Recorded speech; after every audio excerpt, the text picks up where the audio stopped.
Et ça a conquis tout le peuple d'Israël. Il reste encore 4 mois et demi. C'est pas beaucoup, hein? Non seulement survécu, mais revient sur sa terre. Quand ça finit avec l'Iran, Mashiach, il vient.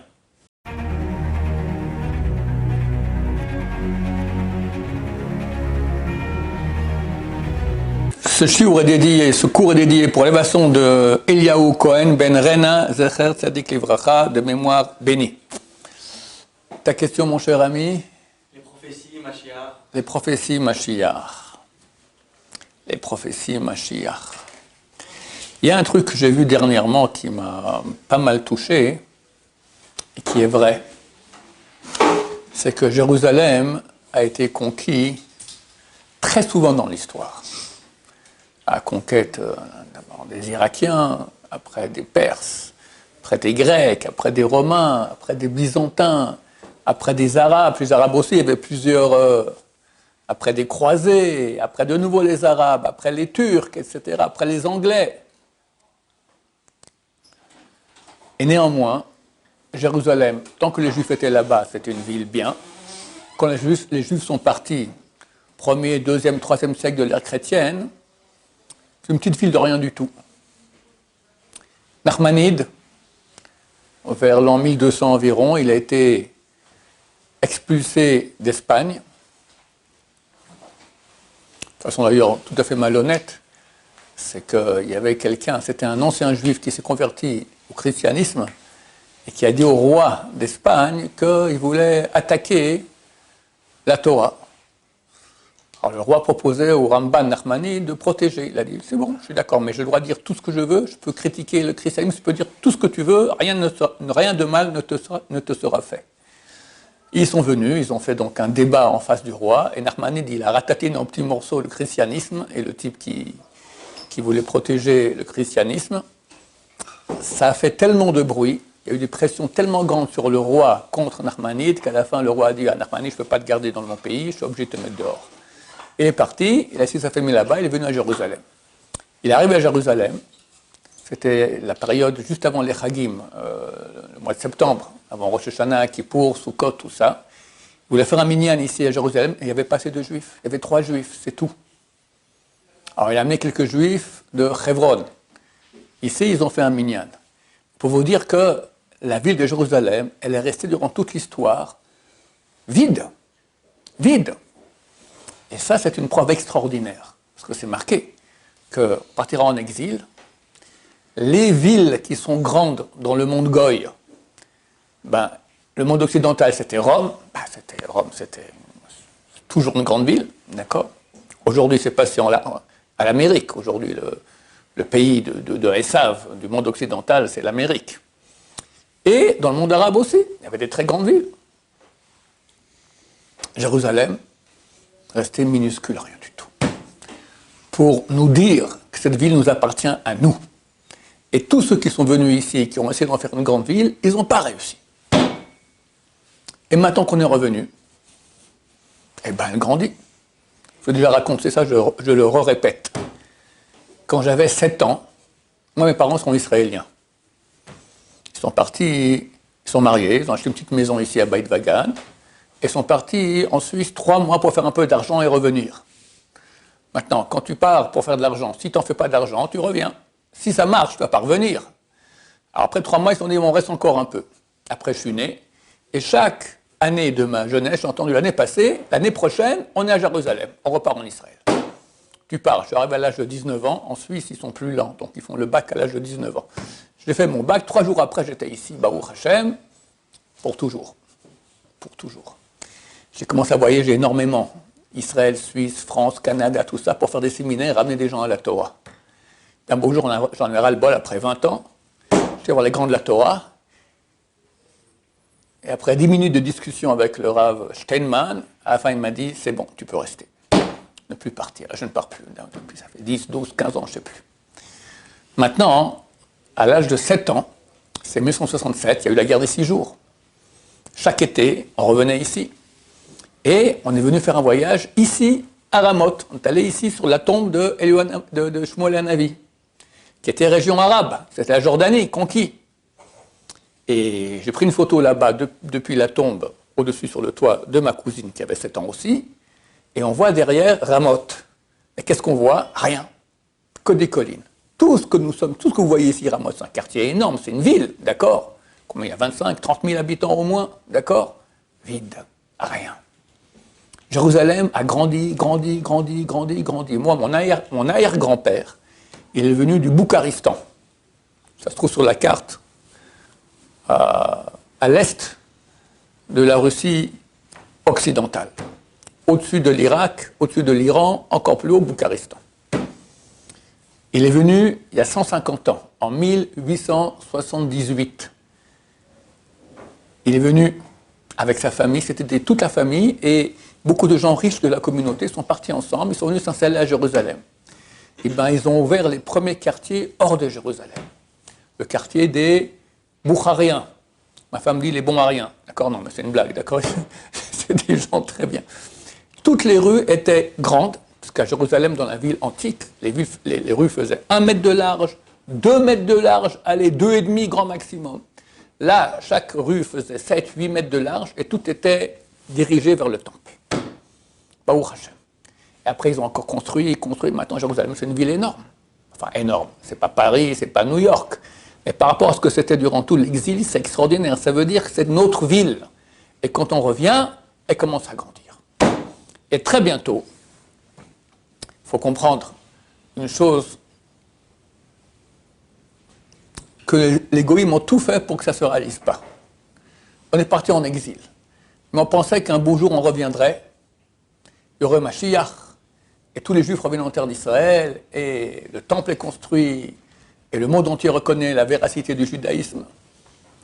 Bon, nous on y a cru pendant 2000 ans, mais les goïms ont tout fait pour que ça ne se fasse pas. Ils ont essayé d'abord de nous faire disparaître. Ils n'ont pas réussi. Baruch Hashem. Pendant presque 2000 ans d'exil, le peuple d'Israël a été sans cesse attaqué. Il y a eu des décrets terribles contre le peuple juif, mais il est resté. Très peu de juifs se sont convertis à d'autres religions. Où ça devient difficile, c'est les 150 dernières années. Chez les juifs eux-mêmes, il y a eu 2 mouvements qui ont décidé de rendre le peuple juif non pratiquant. Il y a eu un mouvement gauchiste, socialiste. Tous les grands dirigeants de la révolution en 1917 en Russie, c'était des juifs. La majorité. Et il y a un mouvement sioniste athée. Tous les grands noms du sionisme qui étaient athées. C'était qui le premier du sionisme? Comment il s'appelait? Herzl. Herzl, il n'a pas fait la brite à ses petits-enfants, la Brit Mila. Je crois que même lui, il n'a pas fait la Brit Mila. Il ne connaissait rien. Il ne connaissait rien. Il a créé un mouvement qui a marché. J'ai peur de dire jusqu'à aujourd'hui, jusqu'au 7 octobre, il y a 1 an et demi. Qu'est-ce qui s'est passé? L'attaque des Arabes de Gaza a fait que beaucoup de Juifs qui étaient sur la frontière, qui étaient des sionistes athées, tout à coup, ils ont commencé à... Ça ne marche pas. On appelle à gauche, on appelle à droite, ça ne marche pas. Ils ont commencé à lever la tête. Presque tous les prisonniers non religieux qui étaient prisonniers à Gaza, ils ont fait tchouva dans la prison. Et leurs parents et leurs familles aussi. Très souvent, je crois qu'il y a un qui n'a pas fait tchouva. Et ça a conquis tout le peuple d'Israël. Il y a un grand rabbin israélien qui a dit, il y a la majorité des personnes qui ont moins de 30 ans en Israël ont fait tchouva. C'est phénoménal, ça n'existait pas. Ça n'existait pas. Il y avait 4% de religieux, 5%, allez, 10%, c'est tout. Maintenant, c'est en train de se développer fantastique. Et ça, c'est tout à fait nouveau. Et ça, c'est le signe de la fin, Bezrat Hashem, que nous attendons pour très très bientôt. On peut dire que la moitié des Juifs dans le monde sont déjà en Israël. Il ne faut pas que tout le monde revienne. À la fin, oui, le Mashiach, quand il vient, il a 4 missions. Une des 4 missions, c'est ramener tous les Juifs en terre d'Israël. Les 4 missions sont, pas dans l'ordre, construction du temple de Jérusalem, gagner les guerres de Gog et Magog, on va peut-être en parler maintenant, ramener tous les Juifs en terre d'Israël et faire en sorte que tous les Juifs pratiquent. Tous les derniers pourcentages qui n'ont pas encore fait tchouva, ils vont faire tchouva à ce moment-là, Bezrat Hashem. Donc, que les Juifs reviennent, C'est une mission du Mashiach. Mais déjà, la moitié est arrivée ici, ce qui est phénoménal. C'est phénoménal. Qu'est-ce qui va se passer? À la fin, il doit y avoir une guerre entre un côté l'Occident, l'autre l'Iran. Et c'est l'Occident qui gagne contre l'Iran. On y est. Ça a commencé. Ils n'ont pas encore gagné, mais ça avance. Maintenant, Trump, il ne veut pas faire la guerre, la vraie guerre avec l'Iran. Il ne veut pas perdre des soldats, mais il va y arriver, c'est clair. Et il y a une guerre qui va devenir une guerre mondiale. Normalement, c'est écrit, 2 tiers du monde vont disparaître. 2 tiers, c'est beaucoup, hein. Et le dernier tiers, Dieu va le passer. Et ceux qui vont rester, ils pourront voir Mashiach, Bezrat Hashem. Tout ça, on espère, cette année-là. Il reste encore 4 mois et demi. C'est pas beaucoup, hein. Je vais raconter qu'il y a un enfant qui a 11-12 ans et qui voit des choses. Et il a dit que Mashiach viendra à Kippour cette année. Il peut se tromper, mais ça sent très fort. Parce que jusqu'à Kippour, donc dans 4-5 mois, avec Trump, les choses vont avancer. Ça va avancer. Et c'est marqué que juste après Kippour, quelle fête il y a? La fête de Sukkot. Pendant la fête de Sukkot, il y aura Gog ou Magog. C'est-à-dire qu'il y a un peuple qui va venir, il semblerait que ça va être les Turcs. Parce que Gog ou Magog, ce sont des surnoms. Gog, c'est le surnom du roi. Magog, c'est le surnom du pays. On ne sait pas. On sait que c'est au nord d'Israël. Maintenant, c'est marqué que Gog, c'est le président, le prince de Mesher et Toubal. Mesher Toubal, on ne sait pas où c'est. Quelqu'un m'a écrit dernièrement qu'il a regardé dans les noms antiques de villes, et Mesher et Toubal sont 2 villes turques. Et moi, je dis aussi Istanbul et Toubal, ça se ressemble aussi. Tamboul, Toubal, d'accord? Et il a dit, Erdogan, il a dit qu'il veut nous attaquer. Maintenant, il ne va pas oser parce qu'il y a Trump qui est là. Mais quand Trump il va finir le boulot, lui, il va s'énerver. Il a une armée très puissante. Très grande, très puissante. Il va venir contre nous. Et là, c'est Dieu qui se dévoile. Gog ou Magog, c'est Dieu qui se dévoile. Alors, il y a une option qui vient à Jérusalem. Il détruit une partie de la ville, part en exil. Terrible. Mais moi, je pense déjà passer tout ça, c'est fini. Voilà, maintenant, on voit que Dieu nous aide. La protection qu'il y a sur le peuple d'Israël actuellement, c'est du jamais vu. C'est phénoménal. La guerre avec l'Iran, mais il aurait dû avoir beaucoup, beaucoup plus de morts. Et tous les missiles qu'on a reçus. Et je vous renforce. Parce que c'est écrit que chaque fois qu'on fait une mitzvah, on rajoute des pierres au temple de Jérusalem. Pas ici. Il est dans le ciel, le temple. Il a mi-chemin, c'est marqué. Il était en haut, il est déjà descendu à la moitié du chemin. Et quand Mashiach vient, il descend ici. Ce temple-là, il est construit par nos mitzvot, par une étude de Torah. Plus tu fais, plus tu construis. Imaginez que le temple, il descende à moitié fait, c'est embêtant, d'accord? Ça ne sera pas complètement fini, on finira nous ici, mais il faut qu'il soit à 99, voilà, que Bezrat Hashem. C'est là que ça se prépare maintenant, avec notre mitzvot, avec notre tchouva. Quand Mashiach vient, tout le monde fera tchouva. Ceux qui mériteront, il y en a qui ne mériteront pas. Mais, ceux qui feront tchouva, ils n'auront aucun mérite. Ils auront le mérite de faire tchouva, ils auront un mérite. Qui va faire que Dieu va leur faire tchouva? Ils vont commencer à monter. Mais tout ce qu'ils vont monter, ils n'auront aucun mérite, parce que c'est Dieu qui fera tout. Comme Mashiach, c'est fini. Quand Mashiach vient, c'est fini. Il n'y a plus de Yetzera, il n'y a plus de mauvais penchant. Tu n'as que le bon penchant. Tu auras envie de la Torah, tu auras envie de faire des mitzvot, tu auras super envie, tu vas avancer. Mais ce n'est pas grâce à toi. C'est maintenant que c'est grâce à toi. Maintenant, quand Dieu t'a donné un Yetzera, un mauvais penchant, et tu te bats, ça, tu as du mérite. C'est maintenant qu'il faut bosser, chers amis. Maintenant! Dans quelques semaines, c'est fini. Peut-être que moi, quand je dis Kippour, parce que ce jeune homme de 11-12 ans, il a dit ça, on ne sait pas si peut-être ce sera avant. Il peut s'exciter, Trump, cette semaine finir avec l'Iran. Quand ça finit avec l'Iran, Mashiach vient. Quand ça finit avec l'Iran, Mashiach vient. C'est marqué qu'il y a 2 pays qui vont rester jusqu'à la fin. Rome, c'est donc l'Occident, et l'Iran. Donc il y a jusqu'à la fin. Alors Tosfot dit, c'est ça, juste avant la fin. Juste avant la fin. Donc quand l'Iran disparaît, Mashiach vient. Maintenant, ça peut arriver cette semaine, parce que Trump il est en train de s'énerver. Ça peut arriver dans 2-3 semaines, 1 mois, 2 mois, 3 mois, pas beaucoup plus. Ça va être la fin. C'est la fin, et Mashiach vient Bezrat Hashem. Donc c'est maintenant qu'il faut bosser. Dans les prophéties qu'il y a dans la Torah, il y a des prophéties qui prouvent que la Torah est d'origine divine. Quand je faisais à l'époque les séminaires en France, il y avait une conférence, tu rentrais non-croyant, tu sortais croyant. Prenez une des parachutes de la Torah, de prophéties, il y avait là-bas 98 prophéties, Kitavo. Alors on ne passait pas en revue toutes les prophéties, mais beaucoup qui disaient des choses tout à fait anormales.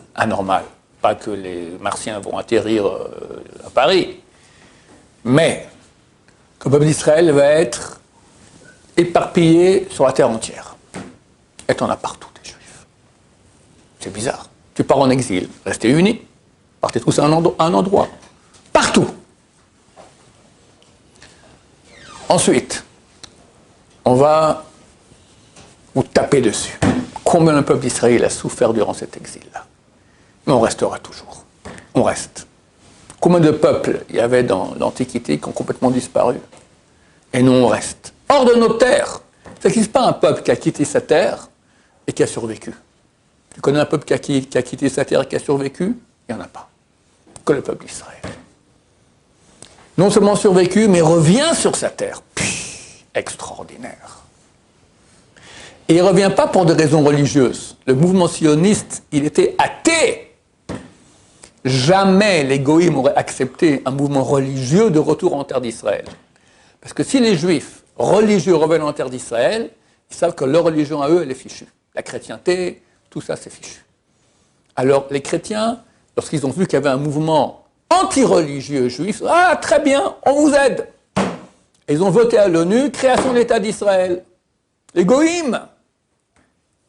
Je crois que c'est une des seules fois où la Russie et l'Amérique étaient d'accord les deux.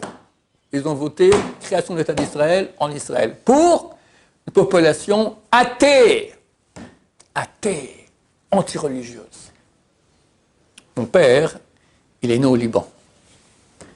À l'âge d'11 ans, il était orphelin de père. À l'âge de 14 ans, il y a un mouvement sioniste qui avait là-bas au Liban qui l'a amené en Israël. Et pas gentiment. Ils lui ont dit, tu écris une lettre à ta mère que tu fiches le camp, et tu fiches le camp en douce la nuit. Comme ça, il a fait. Alors, à 14 ans, ils l'ont pris au kibbutz Shomer HaTzaïr. Shomer HaTzaïr, le jeune garde. C'est un mouvement anti-religieux de première. Que surtout il n'y ait pas de souvenir, parce qu'il y avait la religion là-bas à Beyrouth, ils pratiquaient, c'était des Saradim, tout ça. Rien. Baruch Hashem, après, il a fait tchouva, il est revenu, etc. Mais il avait une époque où il était complètement non-religieux, au kibbutz non-religieux. Et comme ça, c'était la création de l'État. C'était faire un État surtout pas religieux, anti-religieux. Et encore actuellement, il y a des lois contre la Torah, encore la semaine passée, d'accord? Actuellement, quand quelqu'un va à la yeshiva, alors il peut donner une partie des impôts pour le monde des yeshivot. Ça va, tu peux donner, c'est fini. Depuis une semaine, journée, c'est terminé, ça n'existe plus. Plus d'argent aux yeshivot. Ils se battent parce qu'ils voient que le monde religieux commence à grandir. Il y a deux mondes qui grandissent ici en Israël, les Arabes et les religieux. Au mieux, il reste les Juifs non pratiquants, mais c'est bientôt leur fin. Et en plus, comme je dis, ils sont en train de faire choix beaucoup. Donc, durant les derniers 50 ans, on pouvait prouver aux gens que la Torah était d'origine divine grâce aux prophéties. Qu'on sera en exil, qu'on sera après, on sera expulsé d'un pays à l'autre. Chacun de vous, s'il fait son histoire, il verra qu'il est passé par plusieurs pays durant l'histoire. Il y en a très peu qui sont restés dans le même pays depuis il y a 2000 ans jusqu'à aujourd'hui. C'est très rare. Tu vas là, tu montes, tu descends, tu vas par-ci, tu vas par-là. C'est écrit tout cela. Donc on a les preuves comme quoi on a une Torah qui est divine, contrairement à toutes les autres religions qui n'ont rien du tout. Les chrétiens, les musulmans et d'autres essaient de prouver qu'ils ont une Torah divine, ils n'ont aucune preuve. Nous, on a des trucs super solides. Et maintenant, avec le retour en terre d'Israël actuel, comme ça se passe, c'est marqué par exemple que la terre d'Israël, qui est une terre extrêmement fertile du point de vue potentiel, pendant notre absence, elle va rester vide. Et c'était comme ça. Vide. On revient, aujourd'hui, du point de vue agricole, c'est le pays le plus réussi au monde. Dans tous les pays du monde, le verre perd du terrain par rapport au sable, d'accord? Le désert gagne du terrain. Le seul pays où on gagne du terrain, nous, par rapport au désert, c'est en Israël. C'est phénoménal, phénoménal. Donc tout est en train de se réaliser, Be'ezrat Hashem, avec très bientôt Mashiach, on doit faire tchouva totale, messieurs, vite, fort, grand. Comme ça, quand Mashiach viendra, on sera en première ligne, Be'ezrat Hashem. Baruch Adonai, l'Olam, Amen va Amen. Bonne journée à tous.